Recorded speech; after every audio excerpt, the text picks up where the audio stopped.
Hi guys, welcome to another video by Life Science Exam Notification channel. This video is the part 13 of Molecular Biology course. I hope you all have watched the previous lectures up to lecture number 12 so that you will be able to understand this concept. Otherwise, you will be in a dilemma how to understand this concept and what to do.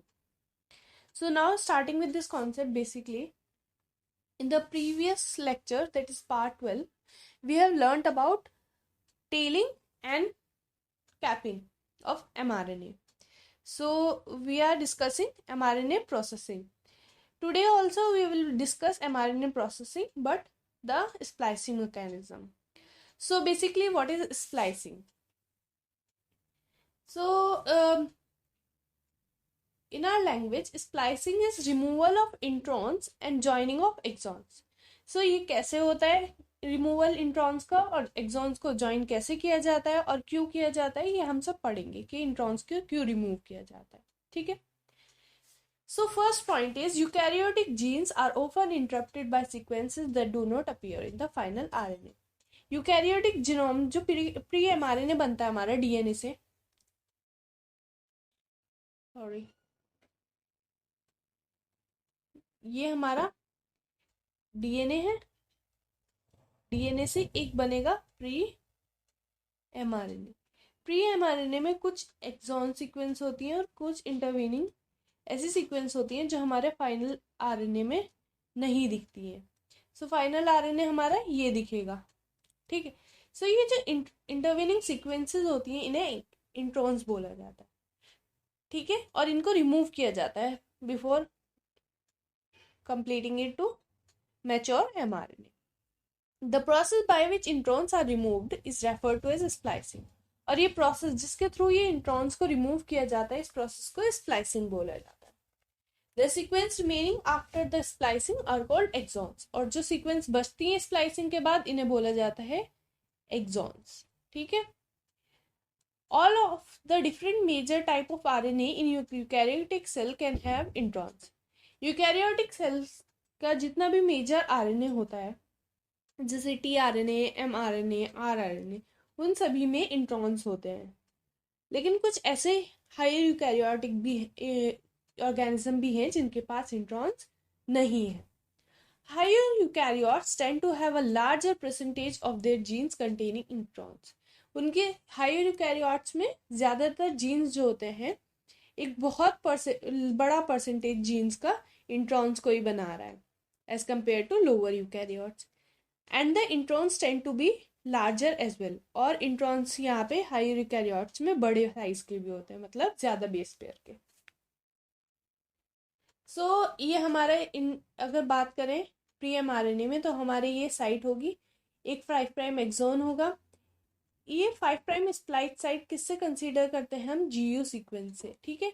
और 3 prime splice site करते हैं एजी से. एजी से पहले जब हमारा pyrimidine rich एक tract आएगा, कितना 15 बेस पेयर अप्रॉक्स. सो तभी इसके बाद जो भी एजी साइट आएगी वो 3 प्राइम स्प्लाइट साइट होगी. एक हमारा एडिनिन बेस होगा, वो ब्रांच पॉइंट होगा. ठीक है. और ये जीयू जो है ये 5 प्राइम स्प्लाइट साइट है. तो हम ये कैसे वर्क कर रहा है अभी आगे पढ़ते हैं. Splice site in pre mRNA exhibit short conserve sequences, जिसको हम पायरिमिडीन रिच ट्रैक बोल रहे थे. ठीक है. इसमें पायरिमिडीन सीक्वेंसेस होंगी. The location of splice site in mRNA can be determined by comparing the sequence of a genomic DNA with that of C DNA appeared from the corresponding mRNA. So ये point क्या कह रहा है कि जो हमारा location है स्प्लाइट site का, वो हम कैसे पता लगा रहे हैं. सो अगर हम एक मैच्योर एमआरएनए है, एमआरएनए से हम रिवर्स ट्रांसक्रिप्शन के थ्रू अगर सीडीएनए बना रहे हैं, ठीक है, तो ये मैच्योर एमआरएनए था, तो मैच्योर एमआरएनए में तो हमारा कोई इंट्रॉन नहीं होगा. इससे जो सीडीएनए बनेगा उसमें एक्सेस कोई भी जीन नहीं होगा, मतलब इंट्रॉन सीक्वेंसेस नहीं होंगी. अब एक हमारा नॉर्मल डीएनए है. सो अगर हम सी डीएनए को नॉर्मल डीएनए को कंपेयर करेंगे तो हमें पता चलेगा कि हमारा सी डीएनए में कौन से सीक्वेंसेस नहीं है और हमारे जीनोमिक डीएनए में कौन से सीक्वेंसेस हैं. वो सीक्वेंसेस एक्स्ट्रा हैं. तो जो सीक्वेंसेस हमारे जीनोमिक डीएनए में हैं और cDNA में नहीं है, वही सीक्वेंसेस हमारी क्या होती हैं, इंट्रोन्स होती हैं. Sequences that are present in genomic DNA but absent from cDNA represent introns, जो मैंने अभी आपको बताया, and indicate the position of exon intron boundaries. और यही sequences बता रही हैं कि exon से intron कहाँ तक है, intron से फिर next exon कहाँ से शुरू हो रहा है. ठीक है. Such analysis of a large number of different mRNA relieved moderately conserved short sequences at intron exon boundaries in eukaryotic pre-mRNA. कुछ कंजर्व सीक्वेंसेस इसी कंपैरिजन से पता चल रही है, इस एनालिसिस से जो हमने cDNA के और जीनोमिक डीएनए के बीच में करा. अब ये जो कंजर्व सीक्वेंसेस है वो है एक पायरिमिडीन रिच रीजन, जो किसके बाद होता है, 3 प्राइम स्प्लाइट साइट से बिफोर होता है. अपस्ट्रीम अगर ये हमारा 3 प्राइम साइट है तो इसके इधर जो होगा लेफ्ट साइड वो डाउन स्ट्रीम होगा, मैंने पहले लेक्चर में भी बता रखा है आप लोगों को. और जो हमारा इससे पहले होगा वो अप स्ट्रीम. तो ये जस्ट अप स्ट्रीम जो सीक्वेंसेस होंगे 3 प्राइम स्प्लाइट साइड से, वही हमारा अगर प्राइमरीन रिच रीजन होगा और ये कंजर्व्ड होगा. ये बहुत कॉमन है. The only universal conserved nucleotide are the, अब हमारा कंजर्व न्यूक्लियोटाइड कौन से हैं, GU, ये 5 प्राइम पोजीशन पे मतलब 5 प्राइम साइड पे और 3 प्राइम साइड पे AG, जो मैंने अभी आपको बताया था उस डायग्राम में. In the 5 prime and 3 prime end of the introns and the conserve branch point और एक कंजर्व ब्रांच पॉइंट भी होगा A. यही A ब्रांच पॉइंट से जो हमारा इंट्रॉन्स का रिमूवल स्टार्ट होता है. अभी बात करते हैं कैसे. स्प्लाइट साइट इन mRNA exhibit short conserve sequences, जैसे कि हमने प्रीवियस स्लाइड में भी यही पढ़ा है. Recombinant DNA containing 5 prime and exon intron junction of one transcription unit. एक क्या लिया, 5 प्राइम exon intron लिया. ठीक है, मतलब यहाँ से exon था और यहाँ से intron शुरू होने वाला था. अब एक intron exon रीजन लिया, मतलब यहाँ पे 3 प्राइम ये intron है, ठीक, और यहाँ से exon शुरू होने वाला था. इनको ज्वाइन कराया, किसका लिया, exon रीजन लिया SV40 का, और इंट्रॉन रीजन लिया हमने आ रहा माउस बीटा ग्लोबुलिन का, और इसे ज्वाइन कराया और इंट्रोड्यूस करा कल्चर सेल में. स्प्लाइस्ड mRNA molecule are formed in which 2 exon sequences are joined and the chimeric intron is deleted precisely. मतलब ये जो हमारा एक्सॉन भी आ रहा था माउस बीटा ग्लोबुलिन का, तो यहाँ से ये इंट्रॉन का रिमूवल हो गया था. जिनके फाइनल सीक्वेंस आई थी वो ये आई थी, एक्सॉन एक आया था एक ऑर्गेनिज्म का और दूसरा ऑर्गेनिज्म का भी एक्सॉन आ गया था, बट इसके बीच का जो हमारा ये इंट्रॉन रीजन था इसका रिमूवल हो गया. The formation of correctly spliced mRNA in such experiment indicate the cell splicing machinery can recognise and correctly join heterologous 5 prime to 3 prime splice site. ठीक है. अब excision of introns and splicing of exons. Introns का removal और splicing मतलब काटना छाटना, मतलब हमारा axon बहुत लंबा जो जीनोम है mRNA है प्री mRNA, उसमें से एक्सॉन्स को अलग करना है और इंट्रॉन्स को अलग करना है. एक्सीजन मतलब रिमूवल हो जाएगा और स्प्लाइस मतलब छोटे छोटे टुकड़े करके हम उसको रखेंगे अपने पास. उसके बाद में DNA लाइगेज उसको लाइगेज एंजाइम जो है उसको सील कर देगा. बट हम अभी पहले एक्सीजन देखते हैं. बेसिकली इसमें जॉइनिंग तो हो ही जाती है क्योंकि इंट्रॉन्स रिमूव हो गए तो हमारे छोटे छोटे पार्ट्स अलग हो गए एक्सॉन्स के और उनको ज्वाइन कर दिया. Experiment with cell extract that accurately excise introns. ऐसे सेल्स एक्सट्रैक्ट के साथ काम करा जिसमें इंट्रॉन्स को एक्यूरेटली रिमूव किया जा रहा था और एक्सॉन्स को ज्वाइन किया जा रहा था. इन प्री mRNA मॉलिक्यूल, ये एक्सपेरिमेंट किस पे हो रहा था, प्री mRNA मॉलिक्यूल पे. ये RNA स्प्लाइसिंग के लिए इंपॉर्टेंट एक्सपेरिमेंट थे. एक्सीजन ऑफ इंट्रॉन्स मतलब and splicing of exons in mRNA occur by 2 transesterification reaction. 2 esterification reaction के थ्रू हो रहा है. ये हम पढ़ते हैं अब कैसे हो रहा है. ठीक है, हमारे बहुत सारे टाइप के स्प्लाइसिंग मैकेनिज्म है. एक ग्रुप 1 स्प्लाइसिंग मैकेनिज्म है. बेसिकली 2 टाइप है, बहुत सारे नहीं, 2 टाइप्स. एक है ग्रुप 1 और एक है ग्रुप 2. तो हम दोनों पढ़ने वाले हैं अभी. और listen to me carefully and please revise these lectures on daily basis so that you will remember all these concepts. Otherwise molecular biology is a subject that can lead you to confusion. Okay, so self splicing RNA. Self splicing is the characteristic of some type of RNA ribozymes. किसका characteristic है? कुछ RNA ribozymes का which catalyze their own excision. Self से पता चल रहा है, मतलब अपने आप का स्प्लाइसिंग करना, मतलब अपने ही इंट्रॉन्स का रिमूवल RNA मॉलिक्यूल से, पेरेंट RNA मतलब प्री RNA मॉलिक्यूल से. ठीक है. For example, for the introns present in transfer RNA in bacteria undergo self-splicing mechanism. Bacteria के जो tRNA होता है उसमें सेल्फ स्प्लाइसिंग मैकेनिज्म होता है. ये एग्जाम्पल है. Specific endonuclease recognise the intron टर्मिनाई.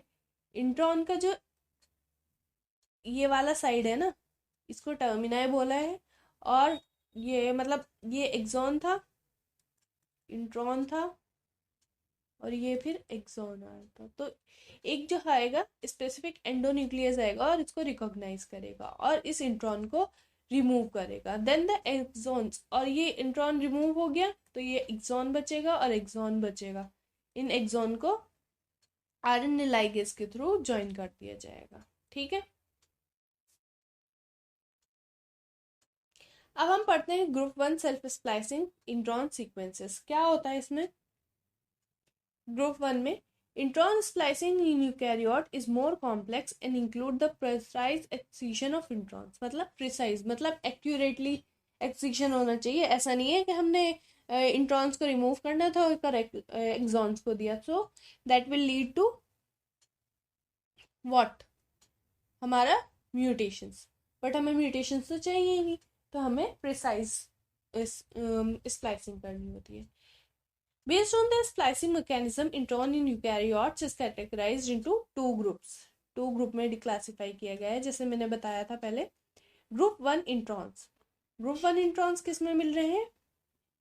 RRNA में मिल रहे हैं. For splicing the intron itself is the source of enzymatic activity. और इंट्रॉन खुद ही उसके पास एक एंजाइमेटिक एक्टिविटी होती है और खुद का रिमूवल वो खुद कराता है. And require no additional component for intron excision. और इंट्रॉन को रिमूवल करने के लिए कोई और हमारा कंपोनेंट नहीं चाहिए होता है एडिशनल. ठीक है. ग्रुप 1 में, और ये किस में थे? आरआरएनए में. Group 1 present in rRNA. ठीक है. क्या होता है ग्रुप 1 इंट्रॉन्स में? इसके पास इंट्रॉन के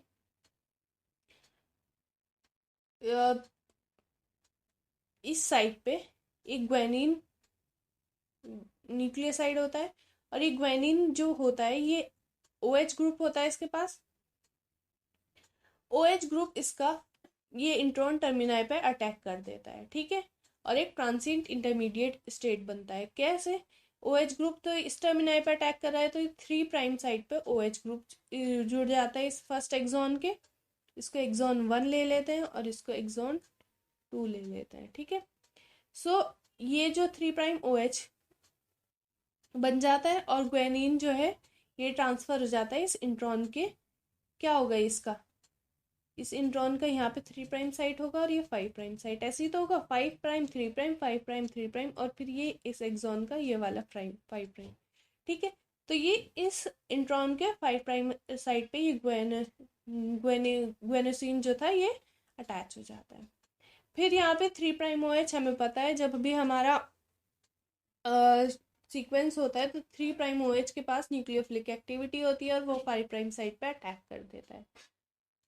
अटैक करने के बाद जब ये 5 प्राइम साइट के पास अटैक करता है तो यहाँ पे इसकी जॉइनिंग होती है और DNA लाइगेज सील कर देता है इस जॉइनिंग को. ठीक है.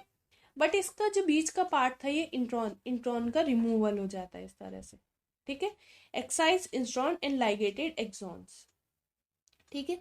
यहाँ पे क्या हो रहा है? ये न्यूक्लियोफाइल की तरह काम कर रहा है. ठीक है.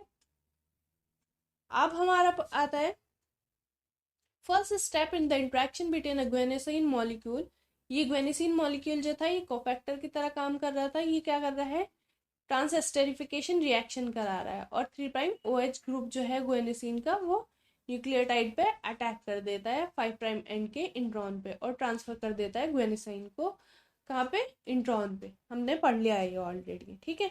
ये बस हमारा वर्ड्स में लिखा हुआ है, हमने अभी खुद से समझा है। द सेकेंड ट्रांसएस्टेरिफिकेशन, पहले ट्रांसएस्टेरिफिकेशन कौन सा था कि गुएनिसिन का जो OH था वो 5 प्राइम एंड पे अटैक कर रहा था इंट्रॉन के। अब क्या होगा, वहां पे 3 प्राइम एंड पे OH ग्रुप अटैच हो गया था। अब सेकेंड ट्रांसएस्टेरिफिकेशन रिएक्शन इस 3 प्राइम OH ग्रुप के थ्रू होती है और 5 प्राइम एंड पे अदर एक्सॉन के, ठीक है। Eventually this remove the introns and 2 exons are ligated to become a mature RNA. Next is group 2 introns. Group 2 introns में हमारा क्या होता है, ये जो हमारा ब्रांच पॉइंट था A, एडिनोसिन, इसका जो OH ग्रुप होता है ये अटैक करता है इस वाली इंट्रॉन की 5 प्राइम पोजीशन पे, ठीक है। और यहाँ पे भी ये OH ग्रुप अटैच हो जाता है और ये एडिनोसिन जो था इसमें ये लैरिएट बनता है। कैसे, 3 प्राइम पे OH था और ये अपने आप से यहाँ पे ज्वाइन हो जाएगा। फिर उसके बाद हमारा थर्ड स्टेप आता है कि ये हमारा एक्सॉन, ये 3 प्राइम OH जो है ये 5 प्राइम इस वाले एक्सॉन के एक्सॉन 2 पे अटैक करता है, ठीक है। सिमिलर टू ग्रुप 1, वहाँ पे ग्वेनिसिन था, यहाँ पे एडिनोसिन है। सो ये यहाँ पे अटैक करेगा और ये ज्वाइन हो जाएगा, लाइगेज आएगा, RNA लाइगेज उसको सील कर देगा। ये जो हमारा स्ट्रक्चर बन रहा है ना, ऐसा सिग्मा जैसा दिखता है, देखो ऐसे उल्टा सिग्मा दिख रहा है ये हमें यहाँ पे, और अगर हम यहाँ से देखें तो ये ऐसे दिख रहा है, ठीक है। तो ये क्या होगा, ये लैरिएट बोलते हैं इसको, यहाँ पे लैरिएट फॉर्मेशन हो जाता है, ठीक है। ये इंटरनल एडिनोसिन के थ्रू हो रहा था। So, similar to group 1 intron, splicing for group 2 intron also involve 2 catalytic reaction, जैसे वहां पे हो रही थी ग्रुप 1 में कि ग्वेनिसिन जो था वो 5 प्राइम एंड पे इंट्रॉन के अटैक कर रहा था, सिमिलर ग्रुप 2 में हो रहा है और यहाँ पे लैरिएट बन रहा है और ग्रुप 1 में लैरिएट नहीं बन रहा है, ठीक है। अब हमारा क्या आता है, group 2 introns are larger size. Group 2 introns जो होते हैं वो लार्जर साइज के होते हैं और इसमें किसमें हो रहा है, न्यूक्लियर ट्रांसक्राइब प्री mRNA इन यूकैरियोट। इसीलिए क्योंकि इसमें इंट्रॉन्स बड़े होते हैं तो इसको एक और कॉम्प्लेक्स मैकेनिज्म की जरूरत होती है अपने रिमूवल के लिए ग्रुप 2 को। और वो ग्रुप 2 को का जो मैकेनिज्म होता है वो किसके थ्रू होता है, स्प्लाइसोसोम कॉम्प्लेक्स के थ्रू होता है। किसमें, यीस्ट में और मैमल्स में, जैसे कि 40S spliceosome complex in yeast and 60S spliceosome complex in mammals, ठीक है। It consists of unique set of small nuclear RNAs having 100 to 200 nucleotides। और किससे होता है, इसमें स्मॉल न्यूक्लियर और RNAs के थ्रू होता है जिसकी कितना साइज है, 100 to 200 nucleotides। Having been rich in uridine residues, the snRNA have been designated।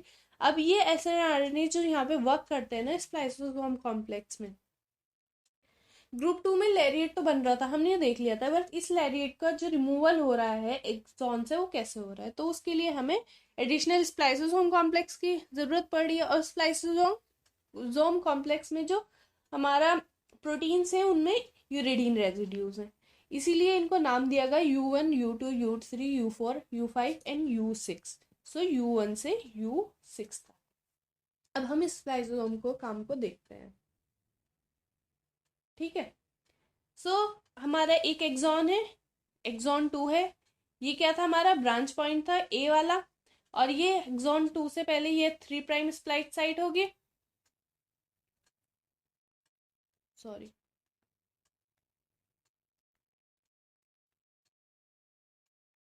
ये हमारा 3 प्राइम स्प्लाइस साइट है,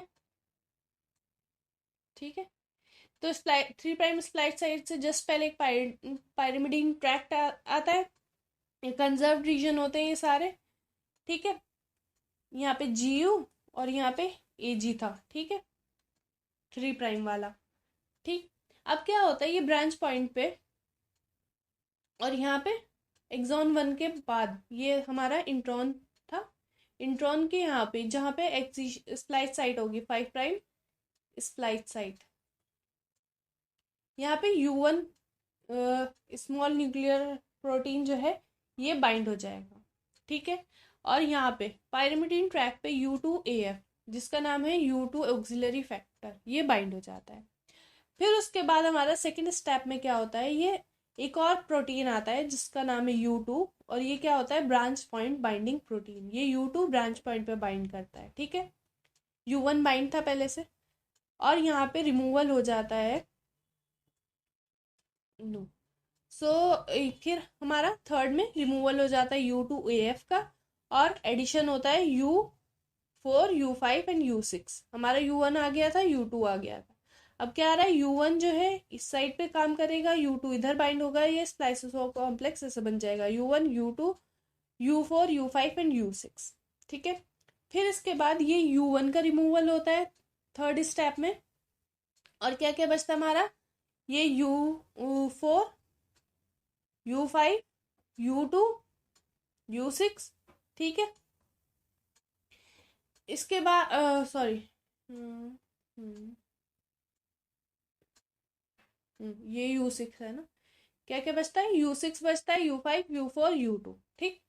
फिर फोर्थ स्टेप में U4 रिमूवल होता है, और हमारा बचता आता है next U2 U6 and U5, ये बाइंड हुए रहते हैं और ये लैरिएट स्ट्रक्चर बनवा लेते हैं। और फिर ये सिक्स स्टेप में इस लैरिएट को लेके U4 U2 U6 and U5 remove हो जाते हैं, और एक्सॉन जो है आपस में लाइगेट हो जाते हैं, ठीक है। सो एक बार और फिर से बता देती हूँ, एक्सॉन 1 था, एक्सॉन 2 था। एक्सॉन 2 से पहले क्या होती है 3' स्प्लाइस साइट, और एक्सॉन 1 के बाद 5' स्प्लाइस साइट। 5' स्प्लाइस साइट पे बाइंड होता है U1, और ये पायरिमिडीन ट्रैक जो है 3' स्प्लाइस साइट से पहले इस पे बाइंड होता है U2AF, और ये A से जो डिनोट हो रहा है ये हमारा ब्रांच पॉइंट है, ठीक है। सेकेंड स्टेप में U2 आएगा, ये ब्रांच पॉइंट बाइंडिंग प्रोटीन है और A पे बाइंड करेगा, मतलब ब्रांच पॉइंट पे। फिर हमारा सेकेंड स्टेप में क्या हो रहा है, U2AF का रिमूवल हो रहा है, और U5 U6 एंड U4 का एडिशन हो रहा है। फिर हमारा थर्ड स्टेप में U1 का रिमूवल हो रहा है, और क्या क्या बच रहा है, U5 U4 U6 and U2, ठीक। देन ये हमारा ब्रांच पॉइंट से अटैच है, ठीक है। फिर फोर्थ स्टेप में U4 का रिमूवल हो जाता है, और बचता है हमारा U2 U5 एंड U6, और ये लेके इंट्रॉन लैरिएट को अलग हो जाते हैं। So this was about group 2 intron removal. So this was all about today's lecture. Please, these are the steps of this group 2 intron excision that I have told you through the diagram. So you can read it from the PDF. I will provide the PDF in my Telegram channel. You can download it from there. So please join my Telegram channel for the PDFs of these lectures. And please do like, share and subscribe to my channel so that I will be able to reach a maximum number of people and help them. So thank you so much guys, and take care.